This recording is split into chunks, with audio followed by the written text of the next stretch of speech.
ازيكم يا شباب، عاملين ايه؟ يا رب تكونوا بخير. انا في سؤال متكرر جالي من الناس، انا بشوف الفيديوهات بس مش ببقى عارف اطبق الكلام في الشغل ومش عارف ابدا منين.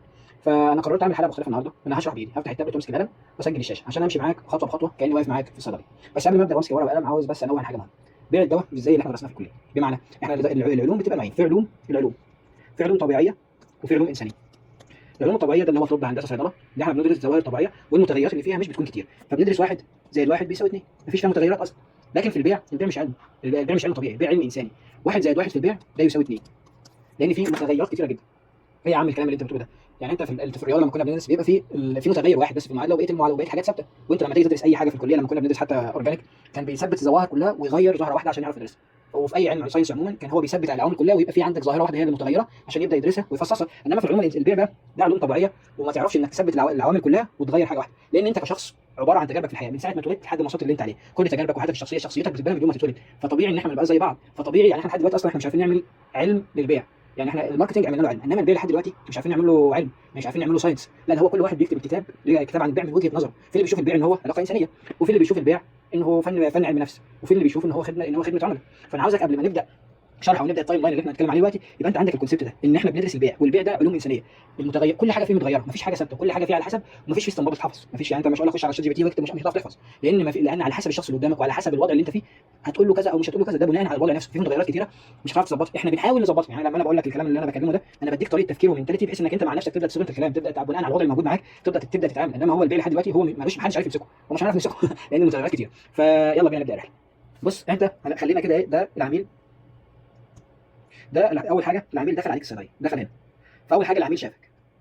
لما العميل شافك ده هيبقى هنا فيرست امبريشن، الانطباع الاول عنك. وفي الانطباع الاول عندك لازم ان انت تبقى لابس البلطو ومكوي، يبقى شكلك متهندم، مش شعر كبير او صغير مش هتفرق، بس يبقى شكلك مظبوط وما تبقاش مبهدل. ويا سلام بقى لو هو لابس فورمال والكلام ده عادي مش هتفرق كتير، بس اهم حاجه يبقى البلطو نظيف ومكوي. عشان يعني زي ما احنا قلنا في الحلقه اللي فاتت ان ده مبدا السلطه، اللي هو العميل لما يجي ده دكتور، فده راجل عنده خبره، فانا احاسب فيه واساله اقول له المشكله اللي عندي. احنا كده اتكلمنا العميل لما يشوفك في اول ثانيه، يعني احنا عملنا حلقه والحاجات دي عشان اول ثانيه. تاني حاجه بقى انت لما تشوفه هتشوفه ازاي؟ فلازم تعمل بقى بالايس بريكنج، واتكلمنا عنها في حلقه الايس بريكنج. بعدين هو دخل عليك وانت عملت ايس بريكنج وعملت حاله من الرابورنج او حاله من الود بينك وبين العميل. هنبدا بقى هنا ايه، نقول المنتج ونبيع؟ لا طبعا ما تبيعش. لان انت مثلا والله يا دكتور انا عندي حموضه، تطلع تروح تطلع مثلا نكسه، جربته ما عمليش حاجه. ليه؟ يبقى انت كل الناس اللي شغالين في الصيدليه ده نكسه لسه، فكلكم بتطلعوه، لكم نسبه فيه ولا ايه؟ فهو انت ما تطلعش اي دواء، خلاص انت عملت، هو شافك وخد الفريست امبريشن. بعدين هو انت بقى هتشوفه تعمل ايس بريكنج ومع حاله رابورنج، وبعدين تبدا تساله على الاقل اللي هو تكنيك، مين اللي هياخد الدواء، والاعراض ايه، والاعراض بقى لها قد ايه، اخدت ادويه ثانيه ولا لا، واخدت ادويه ثانيه ولا لا، وفي عندك امراض مزمنه اصلا ولا لا. ده قبل ما تقول له اي دواء تبدا بقى تساله بناء على الحوار اللي داير بينك وبينه. انت بقى هتبدا تقرر انت هتعمل ايه. انت خلاص هو شافك وانت شفته وبعدين سالته الاسئله، خدت انت بقى تاخد بقى القرار العلاجي. وبقى في دواء موجود معانا، الدواء الموجود معانا ده في عيوب، في مشاكل عرضها عليه ازاي. فاحنا هنا اتكلمنا على الساندوتش تكنيك. طب هو في مميز، مميزات. طب هو انا اقول للعميل والله ده شغال على كوكس 1 او شغال على كوكس 2 بيقلل الاسيديتي بتاعه المعده. ما هو ايه اللي يهمه؟ انا ما يهمنيش يعني ايه، انا ما اعرفش اصلا يعني ايه حموضه يعني اسيديتي. انا جاي لك عندي في الم في المعده، في المعده، في المنطقه دي بتوجعني وعايز اوجع روح. فانا اتعلمنا ان احنا بالفاب ان احنا نشرح له الفوائد الموجوده ازاي، بان احنا هنحل له المشكله الموجوده عنده ازاي. وبعد ما احنا خلاص احنا عرضنا الفاب، احنا وصلنا للفاب والعرض، احنا كده اتكلمنا على العميل اللي جوه دخل من الصيدليه ودخل عليك انت كدكتور. حلو الصيدلي ده.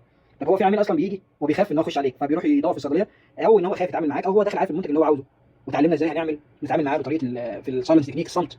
وعرفنا ان الصمت احيانا اقوى من البيع، لان هو ده في الحاله دي زي ما احنا قلنا ان هو العميل مش هيدخل من باب الصيدليه عشان يتعامل معاك، لا ده هو ممكن يلف في الصيدليه الاول، او داخل عشان الحاجات الدنيا حر بره مستنى بقى لما تجيله، او هو داخل يلف ويشوف العروض اللي عندك ايه وهيشتري، فده تتعامل معاه بالصمت. طبعا مش كله تتعامل معاه بالصمت، على حسب الشخص راجل الحاله عشان تعرف تتعامل معاه بالصمت وبين ما بتتعاملش.